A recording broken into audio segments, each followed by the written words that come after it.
Selon le Forum pour la conscience et le développement FOCODE en sigle du Burundi, les troupes burundaises exigeraient de retourner chez eux. Qu'est-ce qui se passe? Comme nous l'avons fait et comme nous l'avons dit dans nos analyses live du 7 août 2026, nous vous l'avons annoncé que Béni ne pourra pas être transféré dans les analyses que nous avons fait et curieusement la journée du samedi est passée vide. Bonjour, bonsoir. Nous vous saluons de partout où vous êtes en train de nous suivre. C'est Analysons Congo. Nous venons ce matin, ce soir. Cela dépend de l'heure, cela dépend du moment que vous nous acceptez et vous nous accordez d'être chez nous. Si c'est votre première fois de nous suivre, nous vous demandons de liker, de partager et surtout rester connectés. Laissez-nous un commentaire, mettez ceci dans vos favoris, vous allez en avoir besoin. Alors, je fais une analyse, c'était un live le 7. Vous pouvez aller vérifier, vous pouvez le suivre, c'était le 7 août 2020. Aujourd'hui, nous sommes le 9 août 2026. Et j'avais touché ce problème de Béni Moukena, qui est, maintenant je pense que je maîtrisais le nom, Béni Moukena, qui est au Congo-Brazzaville et qui devrait être extradé à Kinshasa.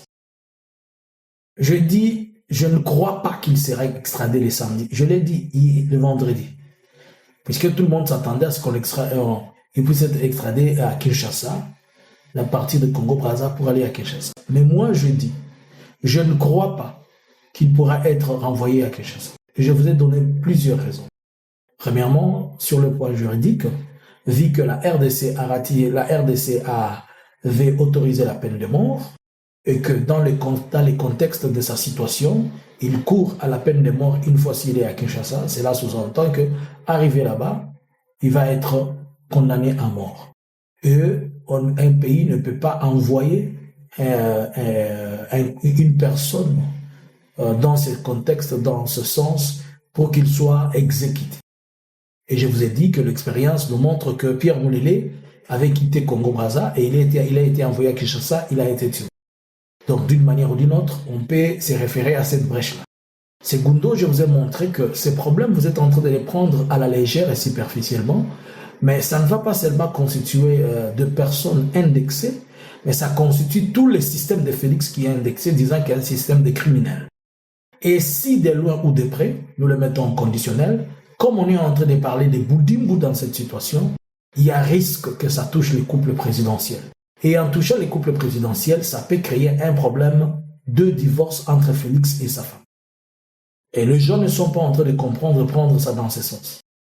Si Boudimbo est impliqué dans cette situation, Boudimbo risquerait de perdre ses fonctions, puisque Félix ne va pas accepter de prendre cette saleté.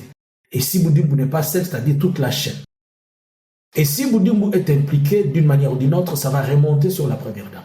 Et si ça remonte sur la première dame, on acquiserait directement le président d'avoir, de participer d'une manière intellectuelle à un crime sur une personne, car sa conjointe l'est. Et si sa conjointe est réputée criminelle, dans ce dossier, le président ne va pas accepter de porter ses chapeaux d'un criminel. Il va dire automatiquement qu'il y aura un problème qui risquerait d'en conduire le divorce, puisque déjà la famille de la femme n'a jamais, la famille du monsieur n'a jamais voulu de la femme. Et avec des problèmes qui sont en train de se passer à ce moment sur la toile, qui vont dans tous les sens, qui démontrent encore une seconde fois la bassesse et le non-respect de certaines choses, vous comprenez que c'est un tout de beaucoup de choses. Déjà, Félix, il est réputé d'être détourneur avec son gouvernement, de la mégestion, qu'il ne maîtrise pas les pays. Des minéraux tels que l'uranium sortent de son pays sans qu'il ne puisse le tracer. Il a beaucoup de choses et que ces problèmes, on est en train de les parler au niveau du Congo-Brazza, ça ne reste pas sur Kinshasa. C'est devenu un problème international. Et ne soyez pas étonnés que demain ou après-demain, TV5 France 24, il reporte et BBC, Al Jazeera reporte cette situation. Alors ça devient compliqué. Ainsi, c'est mieux qu'il reste au Congo-Brazza. Et en restant au Congo-Brazza, il risquerait de ne pas être jugé ni condamné, mais on va les garder en prison pour étouffer l'affaire. La seule personne ou les seules personnes qui doivent faire des démarches ici, c'est la famille de la victime. Et là, la famille de la victime devra aussi savoir que faire. Mais dans le sens contraire, c'est une situation politique, croyez-moi ou pas, c'est une histoire entre les hauts placés. Voilà, donc même si on vous dit non, il y a eu ceci, il y a eu ceci, on va vous faire des tours et des tours et des tours et des tours et rien ne va arriver. Le ministre de la Justice lui-même, dans ses dossiers, il est un menteur, il a menti que Béni il a été en Afrique du Sud. Je vous ai posé la question, pourquoi Didier Boudimbo venait s'expliquer? Il venait de donner son bilan il n'y a pas longtemps. Il revient encore pour donner son bilan. On a toujours dit en français que qui se sent morvé, c'est mouche. Il s'est morvé de quoi? Il s'est senti morvé de quoi? Bon, rentrons dans la matière. Ça chauffe dehors. Dehors, ici, c'est chaud, je vous dis. Les Burundis, les troupes burundaises disent non, ils ne veulent plus rester en RDC. Ils veulent rentrer chez eux. Mais avant que je ne vous explique, ils ont peur que les M23 puissent les couler soit dans le bateau ou quelque chose. Donc l'AFC M23, le Burundi a besoin de retirer ses troupes, mais les troupes burundaises ont peur de votre réaction si une fois ils entrent dans les bateaux, ils pensent peut-être que vous allez tirer sur eux. Il faudrait les rassurer et dire non, rentrez seulement chez vous doucement, personne ne va vous toucher. Qu'est-ce qui se passe? Il y a une association ou bien il y a un forum, un regroupement qui s'appelle Focodé du Bujumbura, qui a été sur terrain interviewé pour avoir l'esprit et avoir la pensée de l'ère militaire. Et dans ce sens, lorsqu'ils sont arrivés, ils ont eu des discussions et le militaire burundais ont exprimé plusieurs choses qui font qu'ils demandent de rentrer d'urgence et sortir dans les troupes, dans les conflits congolais. Ce n'est pas qu'on puisse les roter, changer de militaire. Non, ils veulent totalement sortir. Premièrement, ils disent qu'ils ne comprennent pas d'abord pourquoi ils sont en RDC. Ils n'ont jamais compris la raison de se retrouver dans ces conflits. Et c'est là le socle du problème des échecs des troupes burundaises. Puisqu'un militaire fait la guerre, combat, lorsqu'il comprend la cause pour laquelle il combat. Et si vous ne comprenez pas la cause pour laquelle vous combattez, c'est inutile. Les Turaniens combattent pour une cause de survie. Les M23, l'AFC M23, ils combattent pour une cause de changement des systèmes qui est médiocre. Quand le UPDF, ils disent qu'ils ont des troupes au Congo, ils disent la cause c'est neutraliser les FDLR. Maintenant, le Burundi a quelle cause? Pouvez-vous me dire la cause des troupes burundaises? Et même ils ne savent pas pourquoi ils sont là. Ils sont en train de se demander qu'est-ce que nous sommes venus faire ici. Et cela les démoralise. Pas seulement les démoralise, cela leur prive de capacité de pouvoir intervenir. Ils sont totalement démoralisés. Deuxième chose, le militaire burundais, ils disent qu'ils vivent avec une peur au ventre tout le jour. Car ils ont peur que le drone vienne le bombarder, les Sukhoi, de telle manière que ces mêmes rapports disent que ils sont parvenus. Est-ce que tu peux comprendre qu'à cause de la peur, les militaires burundais ont perdu près de 30 armes? Au courant de ce mois, entre juin et juillet, ils disent avoir perdu au moins 100 militaires et d'autres blessés, c'est-à-dire des gens qui sont tombés sur la ligne de front.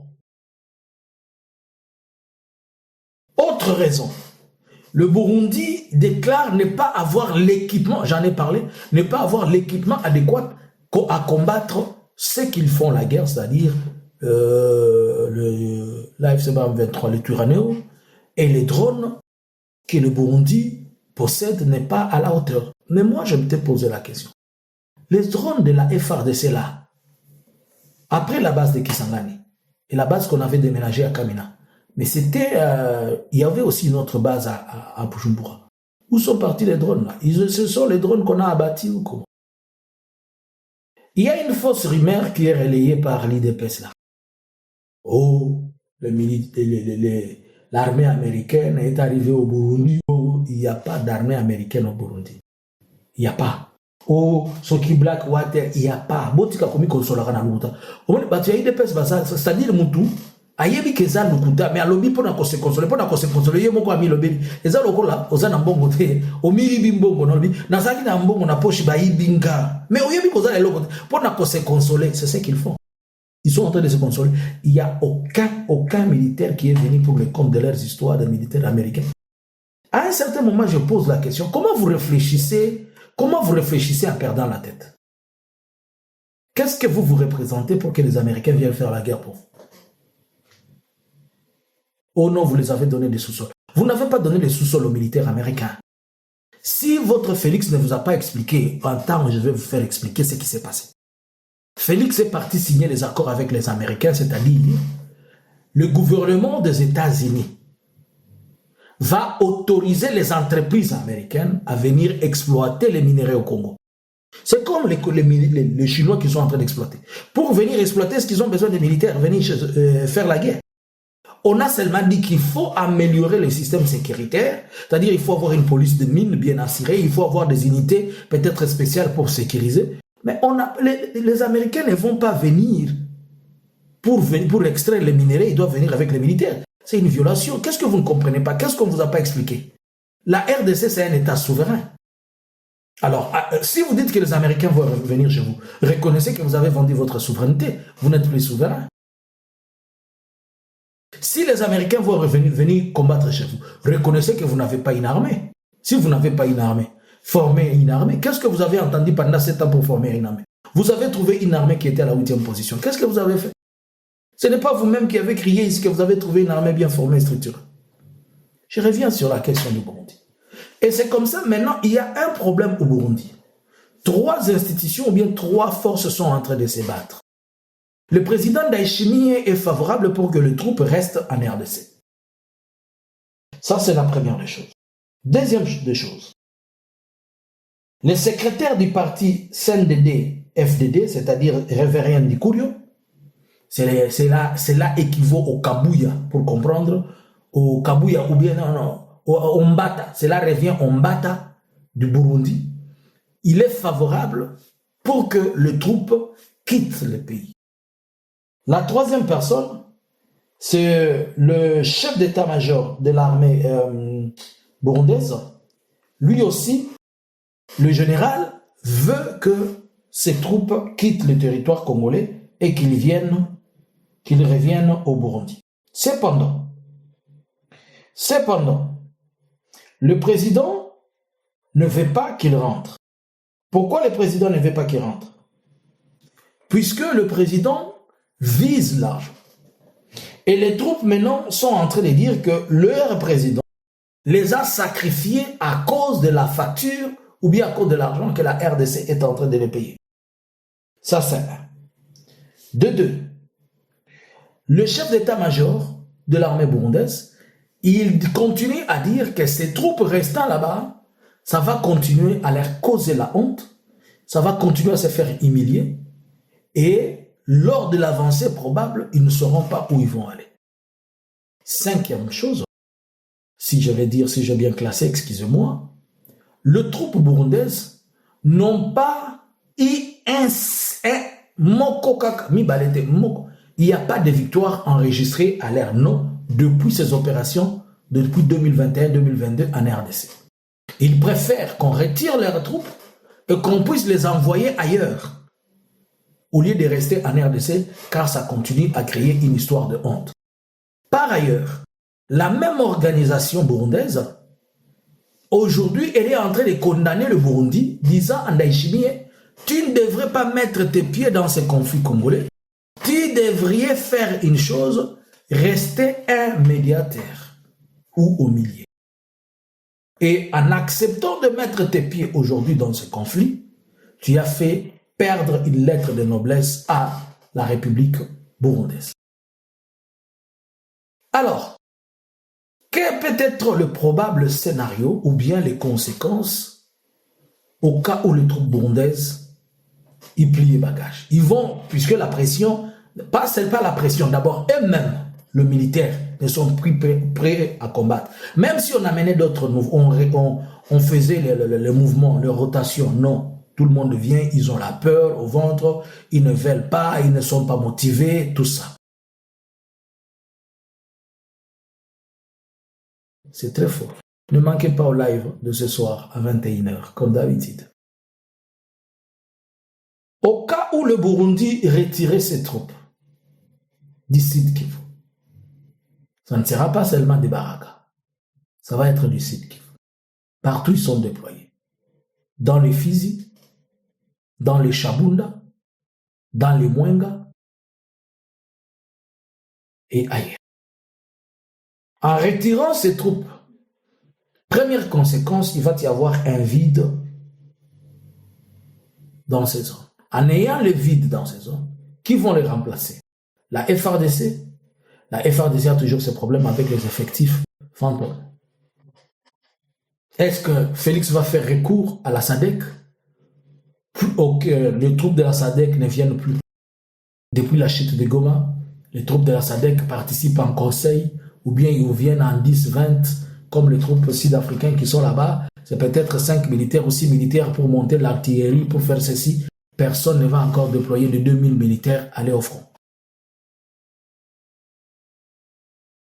Deuxième conséquence directe, la chute d'Uvira.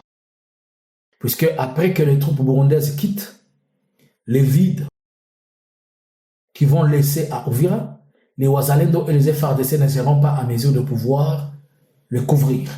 Et si c'était eux qui se mettaient entre l'AFC et les Wazalendo vont être des provocateurs contre l'AFC et ça va bousculer directement l'AFC à entrer à Uvira et en entrant à Uvira, le Burundi va encore crier. Mais là, il peut y avoir une solution. J'ai suivi la fois passée Ndayishimiye qui était en train de dire qu'il a eu 2 fois ou 3 fois à discuter avec le représentant de Twirwaneho, Freddy Kaniki. Il a été avec lui au Bujumbura. Ça veut dire que d'une manière ou d'une autre, quand même, ils vont prendre langue avec la FCBA 23 pour leur dire écoutez, restez chez vous, mais assurez-vous que vous ne traversez pas chez vous. Là, au moins, je pense qu'il peut y avoir quelque chose de dialogue entre eux. Ils vont dire non, non, non, non, ne venez pas ici. Et ça va se comprendre. Alors, ça va avoir des conséquences sur le Burundi, au cas où le Burundi replie. À part la réputation, il sera considéré comme une force faible dans la région. Il sera considéré comme une force faible et tout le monde peut se dire je vais aller provoquer le Burundi à tout moment, je vais le faire tomber.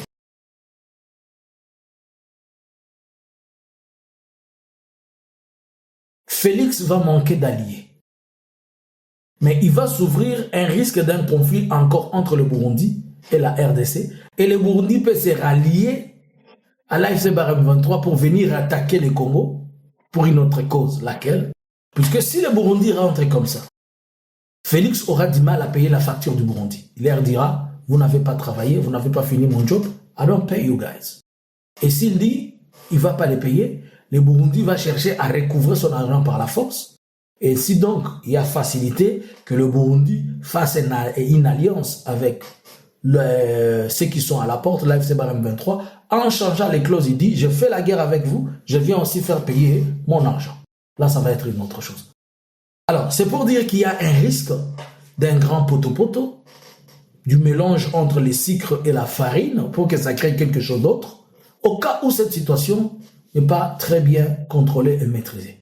Mais la situation, elle n'est plus maîtrisable à ce moment, dès lors que les troupes, ce sont les troupes burundaises qui ne veulent pas. Mais attention, cette situation, si Ndayishimiye maintient les troupes en RDC, Ndayishimiye va avoir un coup d'état chez lui. Puisqu'il a affaire au chef d'état-major de l'armée burundaise, c'est qui le nom du colonel, du général là? Le nom m'échappe. Si vous vous rappelez du nom du général, vous pouvez me les rappeler, c'est Pacifique, quelque chose comme ça, si j'ai oublié. Je ne peux plus retrouver les noms dans mes notes. Je vais quand même revenir et vous les donner. Alors, c'est dans ce sens-là que, étant un militaire, il comprend la douleur des autres soldats au front, sur la ligne de front, et il comprend que facilement, il faut que ces troupes rentrent à la maison. Et maintenant, il y a un climat autre qui est devenu tendu. Les militaires sont ensemble avec leur chef d'état-major, le président n'est pas avec le militaire. Puisque les militaires sont contents, ils disent que notre chef d'état-major est en train de nous défendre au niveau du Parlement et au niveau du pays pour que nous puissions rentrer. Mais le président, lui, il n'est qu'en train de penser à l'argent. Et les militaires se disent que le président Ndayishimiye les a vendus puisqu'il a besoin de son argent. Donc, pour lui, les militaires ne comptent plus à ses yeux. Voilà un peu la situation, comment elle devient un peu confuse pour le Burundi. Alors, à ce point-ci et à ce moment, nous pensons que les Burundais vont retirer leurs troupes Et comme ils ont dit qu'ils ont, ils pensent, ils ont peur qu'en retirant, en commençant à faire les retraits, les M23 vont penser qu'ils sont en train de faire un mouvement pour aller ailleurs, on va les bombarder. Moi, je peux proposer aux Burundais ceci. Je fais votre drapeau blanc. AFC Barem 23, les Burundais là, moi je fais votre drapeau blanc ici, en se servant de mon habit, mon t-shirt là. Prenez, considérez ceci comme un drapeau blanc. Si tel est le cas, qu'est-ce qui vous manque de prendre langue avec l'AFC Barem 23? Vous lui dites non, nous voulons embarquer dans notre bateau, laissez-nous, puisque le gros des troupes est dans le Baraka. Les autres sont dans les lignes de front un peu partout. S'ils peuvent faire un mouvement sans déranger, on va les laisser partir. Puisqu'ils doivent rentrer chez eux quand même, on ne peut pas les empêcher. Ceux qui sont dans les Chabunda, ceux qui sont dans les Mwenga, M23, AFC bar M23, banataka rudia kwa abo asemo njo mko na katala, banaogopa bakipita mtamapiga masasi. Si mubachie njia baende basi. Batu wanataka rudia kwa mnataka katalia nini? Musi. Et je vous dis la vérité, si vous le dites que vous voulez rentrer chez vous, moi je ne pense pas qu'ils vont vous refuser. N'ayez pas peur. C'est Ndayishimiye qui ne veut pas que vous puissiez rentrer puisque Ndayishimiye veut gagner l'argent. Alors, il est possible qu'à cause de cette situation, au Burundi, ça n'entraîne pas. Une mutinerie peut se faire au Burundi. C'est une situation tellement sensible. Vous comprenez alors le comportement de précipitation de Félix dans certaines choses. Il a remis les passeports à Olivier Kamita. Et il a remis 15 prisonniers. On dit que Aubin Minako vont se retrouver à l'auditorat. On dit ceci, puisque maintenant c'est chaud. Le Burundi qui lui servait de bouclier, s'il part, il va rester avec des Wazalendo qui ne vont pas être totalement les boucliers puisqu'ils ne reçoivent pas. Et les FARDC, comment ça va se passer? Que pensez-vous, selon vous, qu'est-ce qui va arriver au cas où le Burundi, les soldats burundais rentraient chez eux? Nous savons tous que leur départ, ça va être une ouverture, une porte pour que les Katanga tombent, puisque l'AFC Barem 23 va avancer sans résistance. Ce n'est pas eux qui les empêchent d'avancer, mais c'est stratégique, ce sont des militaires, ils savent ce qu'ils sont en train de faire. Mais les retraits des troupes burundaises vont faire que que pensez-vous si les troupes burundaises rentraient chez eux? Dans l'entretemps, nous faisons un drapeau blanc pour les troupes burundaises. Laissez que les troupes burundaises rentrent chez eux facilement. À vous les claviers. Bonjour, bonsoir. Analysins Congo subscribers.